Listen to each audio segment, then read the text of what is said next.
Today, we're going to be interviewing Rick Bradford. Some of you might know him as William Collins. He's the author of The Empathy Gap, which is a remarkable work, masses and masses of wonderful information. I was looking at it last weekend.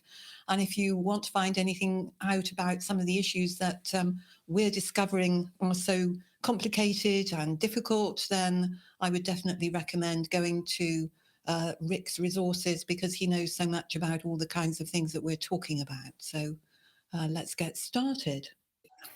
Good to talk to you. It's lovely to talk to you too.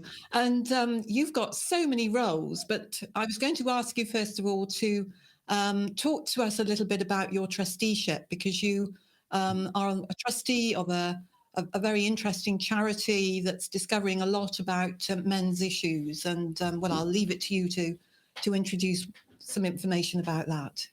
Yes, that's right. I've been volunteering for about 3 or 4 years, and about a year ago became a trustee of the charity Families Need Fathers, Both Parents Matter, Cymru, which is a bit of a mouthful. So we tend to call it just Both Parents Matter, or BPM for short. But it's a Welsh charity, as the name gives away. We operate almost entirely in Wales, though we do take a few referees from England as well.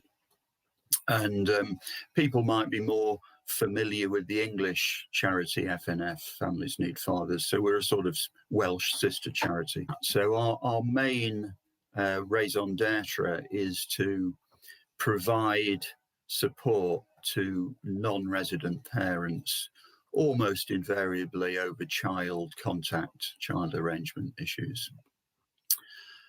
However, we, like many people, are very well aware of the relationship between parental separation, child contact, and private law, family law cases, the relationship between those and domestic abuse. And so a couple of years ago, we started a separate wing to the charity, which is to act as a specialist provider of support specifically to male victims of domestic abuse.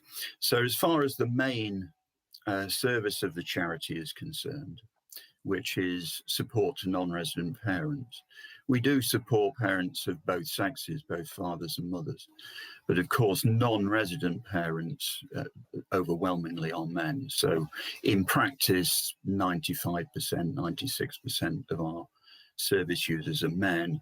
And as regards domestic abuse, it's specifically exclusively men that we support, because there's no point in going into competition with the likes of Women's Aid over that issue for women.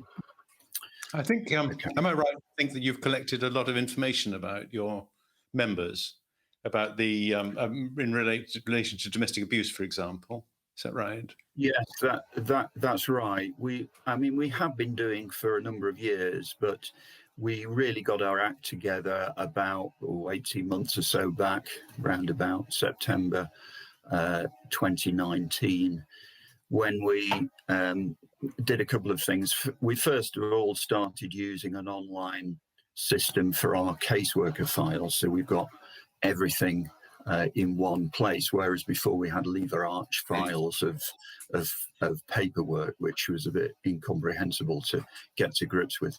But also what we started doing then is we introduced a standard 6-page service user pack, which allows us to collect data, the same set of data, a consistent set of data from every service user that registers with us. And we have, generally say about 500 new registrants per year. It was probably about 400 last year, but the rate is accelerating. So what kind of information what kind of information are you gathering then? It breaks down, I suppose, into 4 parts. The first part is sort of very basic contact details and yes/no questions about the family law case that they almost invariably have.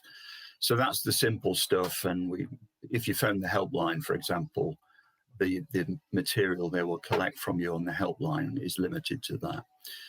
But then we go, generally the way we work is we then have, if somebody registers with us, we then have an outbound call. So somebody from the charity will phone them for a much longer consultation, which typically takes about an hour over the phone. So that goes into, of course, the details of the case. And that's where it varies with the service users. Sometimes they're very effusive and you can't shut them up. Other times you have to drag information out of them. But you have to, because we're all about providing practical support. Well, there's two parts to the charity: practical support and emotional support.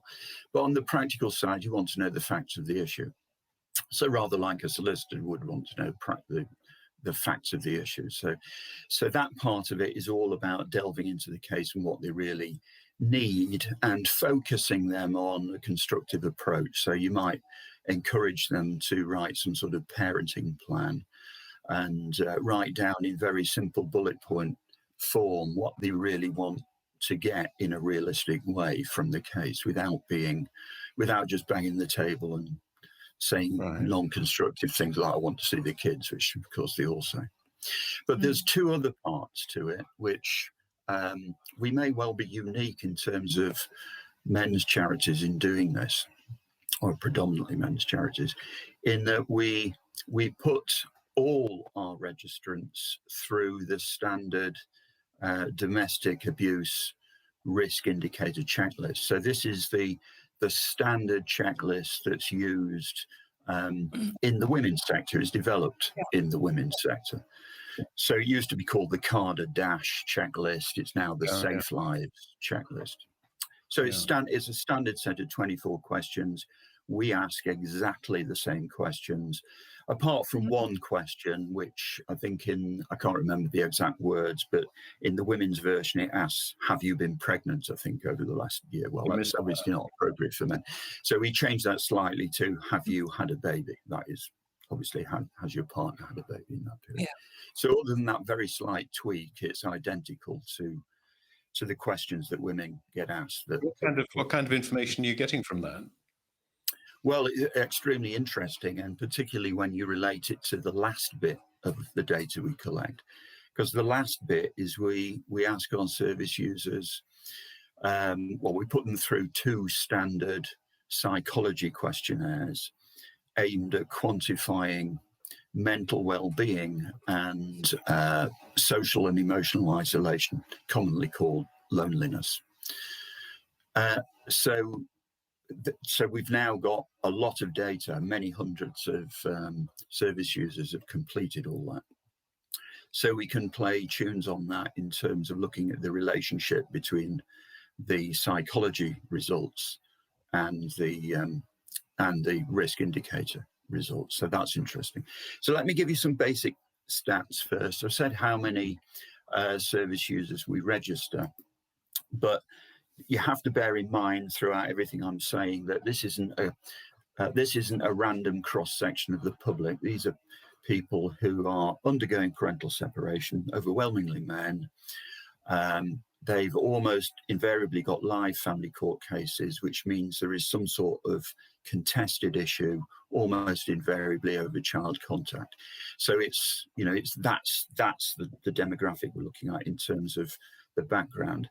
But there's another aspect of the demographic in that more than half our service users are unemployed, and about 2/3 earn less than £12,000 a year, or have an income less than £12,000 a year.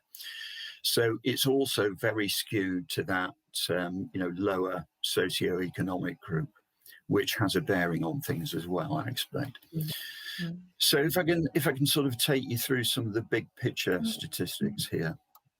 In terms of the domestic abuse issue, the surprising thing, and it will be more than surprising, I think it will be amazing to some people, bear in mind we ask everyone the question about domestic abuse. Well, we ask them first whether they've been the victims of domestic abuse, and some say yes and some say no. But irrespective of their answer to that, we take them through the Safe Lives risk indicator checklist, the 24 questions.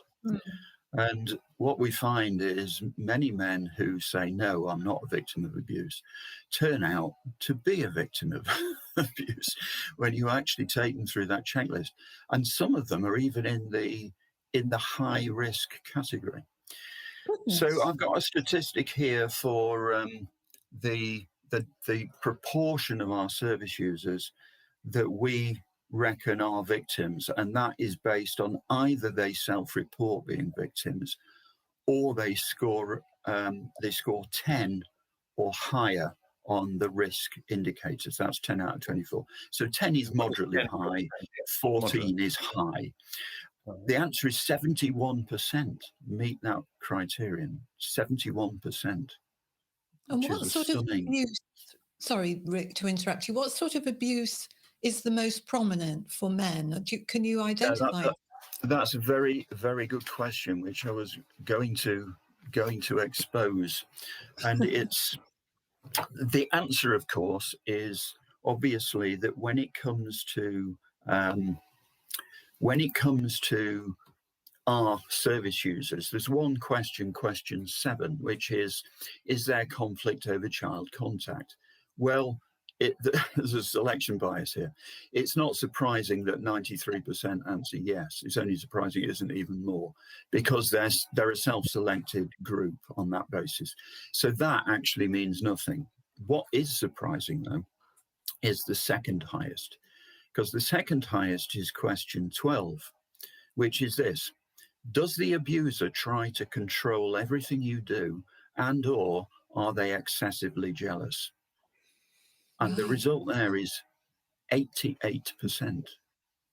88%. Now, bear in mind, this is almost all men with literally invariably, I think in our data set, female partners or ex-partners who are featuring as the abuser in this context. So 88% answer yes to that question. It's the second highest after the child contact issue. Is there any indication of age with that?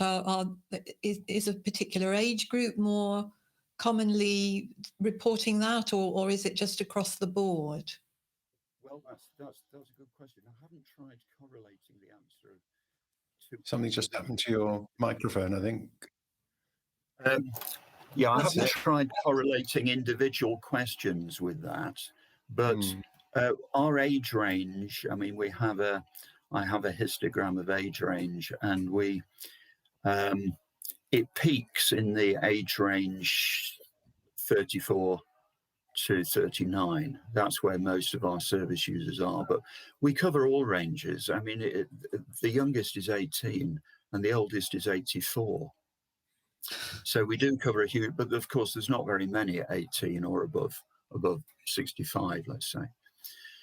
So yeah, the correlation with age I haven't looked at, but it just would be interesting to see the kind of generational differences, if there are any.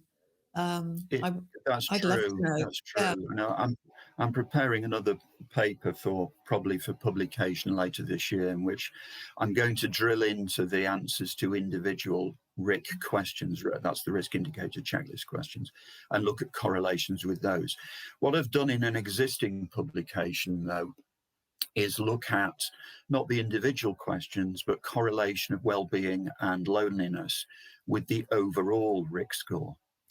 And I've done that I've also tried to look at the correlation between well-being and loneliness with other aspects of data we collect, such as employment or disability and things of that sort.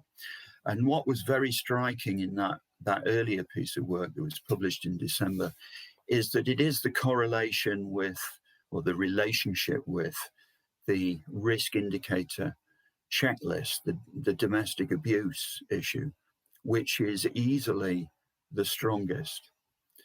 And that was quite a revelation. One of the issues, Rick, that any skeptical person will probably raise is that self-report without probing or without any kind of objective evidence to hang the answers around is prone to all sorts of biases and distortions, and I think a skeptical person would say, well, they would say that, wouldn't they, because they're justifying their domestic abuse. In other words, because their partner behaves in an infuriating way and controlling and jealous. Of course, that's why the domestic abuse is then triggered. So there's a problem with that, isn't there? Although, of course, you could say the other way around. That is that if people are questioning women victims of domestic abuse, their stats are also based on self-report, which will be equally prone to the same distortion. But is there any way of unpacking the information so as to try and work out what value to place on these answers?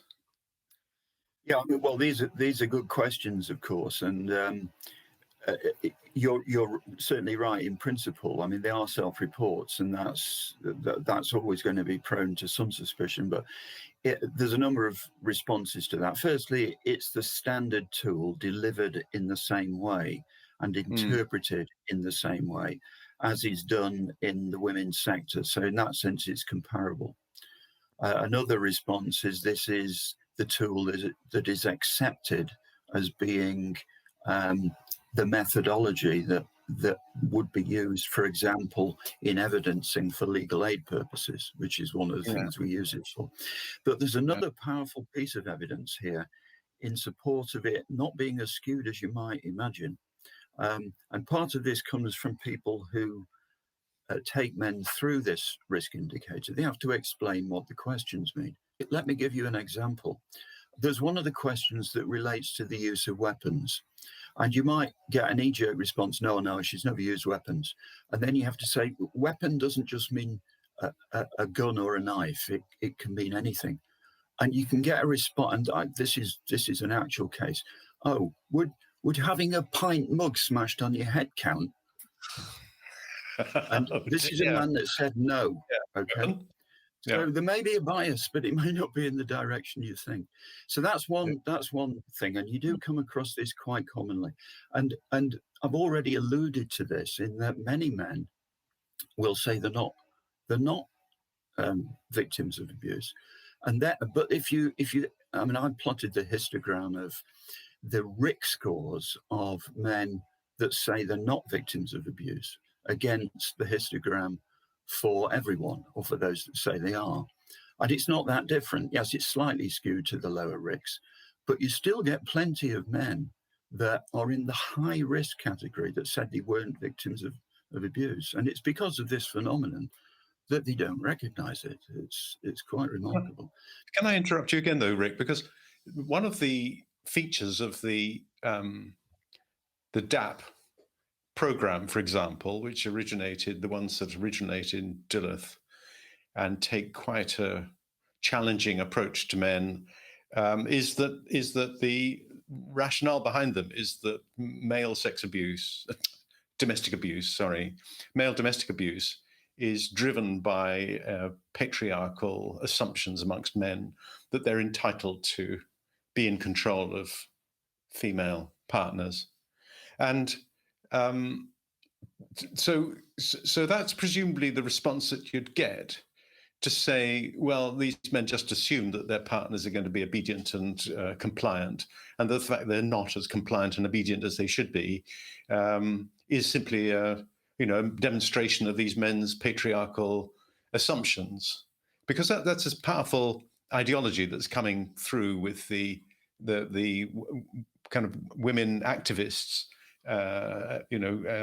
commenting on the domestic abuse situation. So how do we deal with that? I mean, I absolutely appreciate what you're saying about support from other questions, answers to other questions. But do you see a problem with this kind of argument that it's the patriarchy that gives men this unjustified assumption that they should be obeyed and get away with whatever they wish?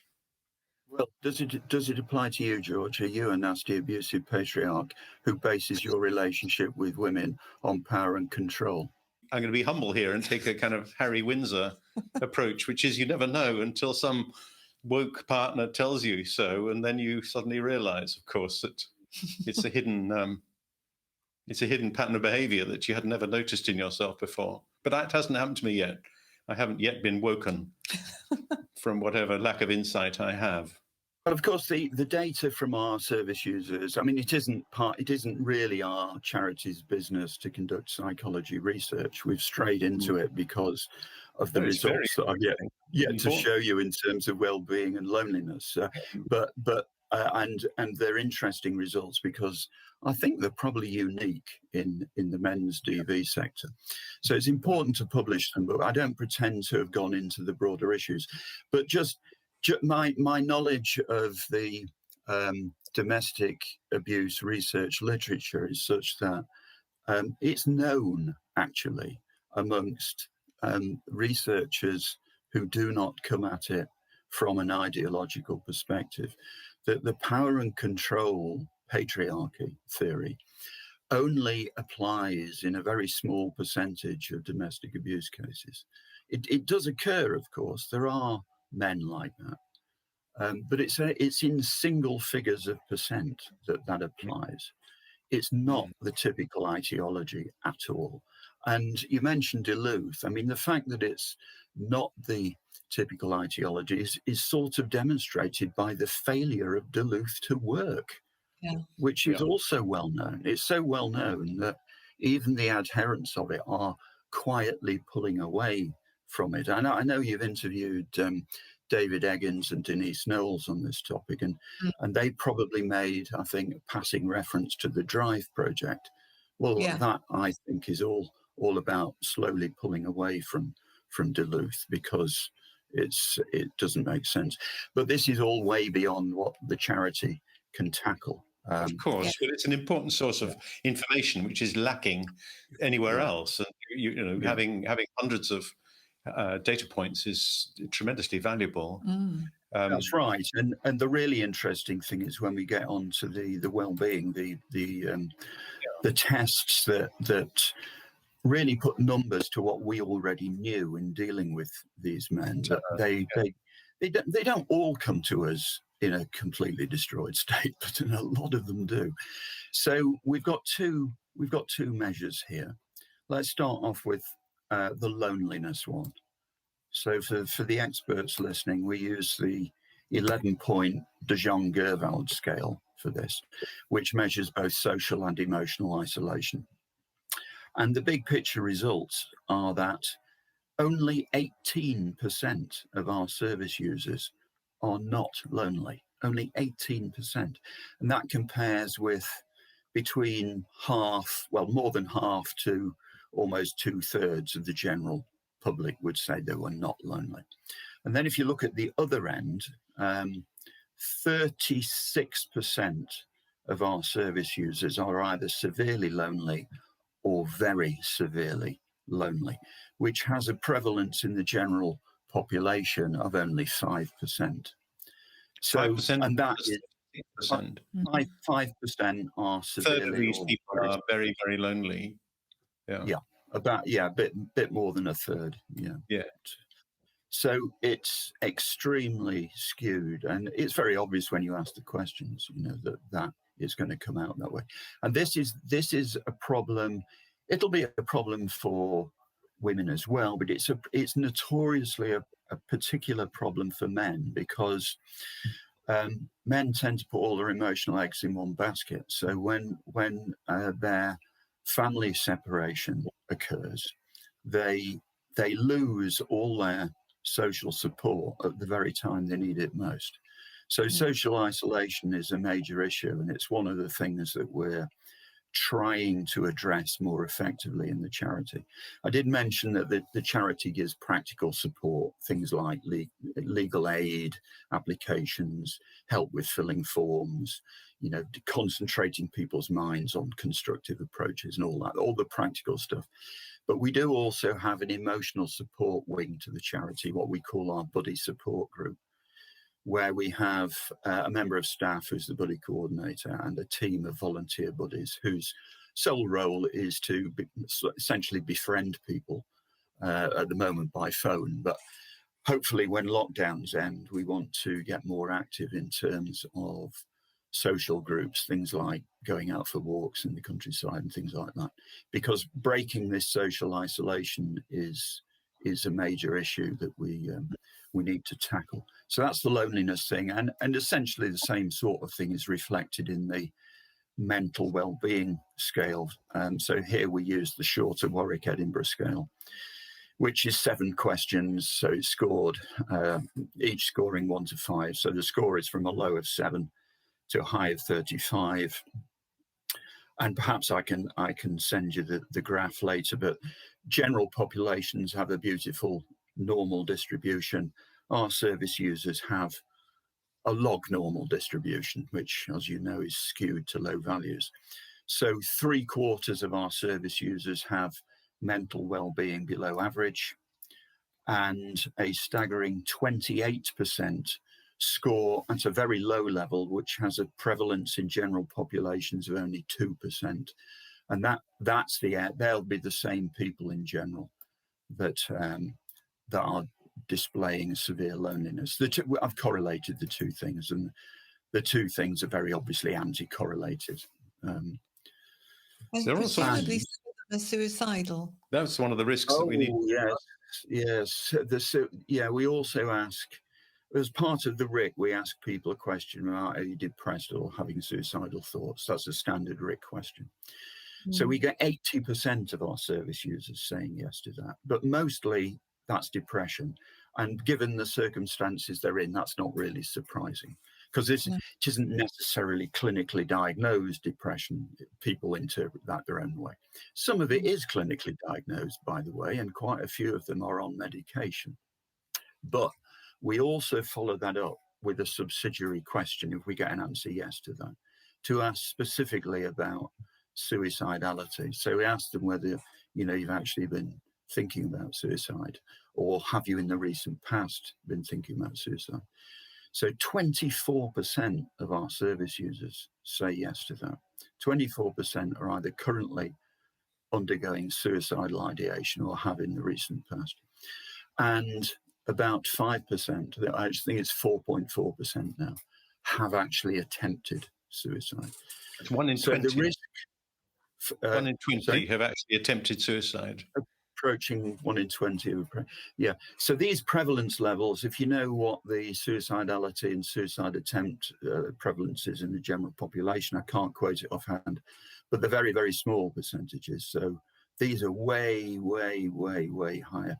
And it's not surprising, because we know that the things that drive suicide are, 1, being male, check. 2, parental separation, check, and child contact issues. And 3rd, being unemployed or employed in low-skilled manual labour. So our service users meet all 3 criteria. Oh, and the other thing is men in middle age, and most of our men are 30s to 40s. So we tick all the boxes. So if you ever want the demographic, if you want a sample of people where suicidality peaks, we have it.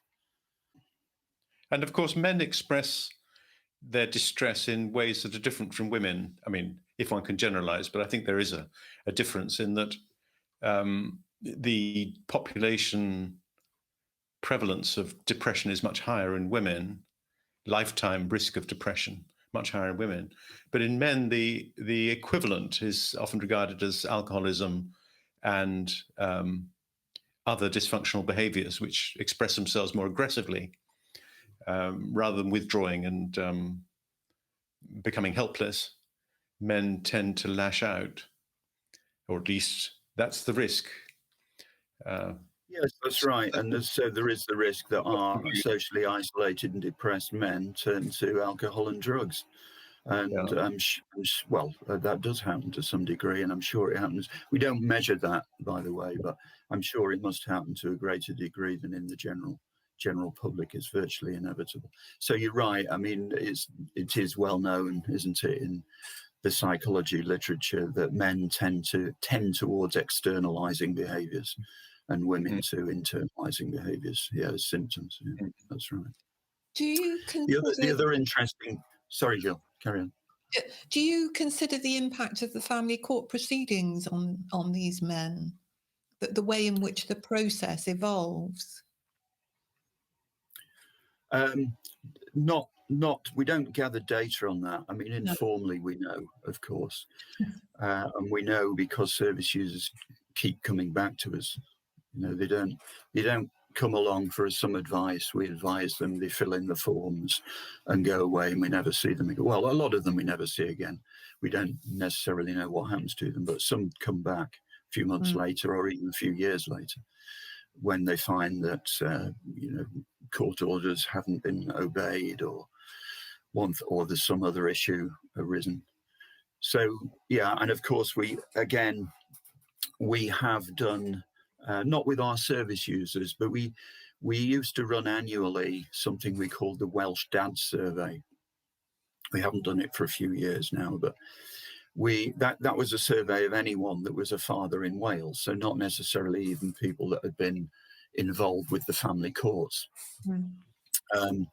But that did ask questions about your experience with children's services, your experience with Cafcass Cymru, and so on, experience with the police, etc., etc. And from what I recall of those results, Cafcass Cymru and the social workers of Cafcass Cymru got the worst crits of any category we ask questions about. So we know that there's a huge issue there. Yeah. We currently have a campaign to raise a petition with the Welsh Parliament to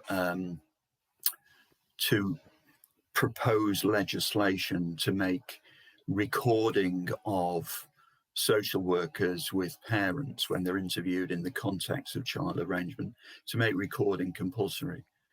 Right. To make it a statutory obligation, as it is with police interviews as suspects, for example. I mean, no one would dream of saying it was okay for police to question suspects without a recording these days, would they? No. But prior to, when was it, 1985, they did, of course, and people accepted that. Yeah. But there's no reason.